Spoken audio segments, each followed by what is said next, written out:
այսպիսի մասշտաբներ իրոք չէի ակնկալում։ Առաջին լիզինգային գործարքը առողջապահության ոլորտը ներկայացնող բժշկական սարքավորման, մասնավորապես ստոմատոլոգիական աթոռի լիզինգն էր։ Մտածում էինք, որ պետք է հաջորդեն մի շարք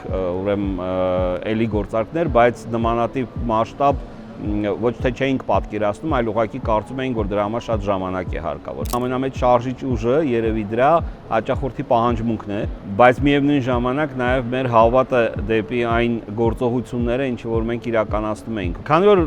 ներկայացնում եմ ֆինանսական աշխարհը, պետք է խոսեմ թվերից։ Եթե մենք այն ժամանակ բժշկական սարքավորման 2-3 մատակարար ունեինք ընդամենը Հայաստանում, երբ որ նոր էր սկսվում ընդհանրապես լիզինգային բիզնեսը, ապա մենք ունենք այս բանի 200-ից ավել բժշկական սարքավորումներ եւ բրենդներ ներկայացնող, այդ թվում հանրաճանաչ օտարերկրյա բրենդներ, 1500-ից 2000 գործարք իրականացվել է հենց մենակ 3-4 տարիների ընթացքում եւ արդյունքում ավելի քան 200 միլիարդ դրամի սարքավորումներ են ձեռք բերվել այս ոլորտում։ Վստահությունն էր, որ բերեց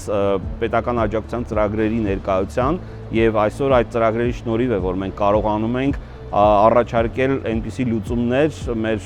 պոտենցիալ լիզինգառուներին, որոնք նախադեպը չունեն որևէ այլ երկրում այս չափի մասնակցության եւ աջակցության ծրագրեր։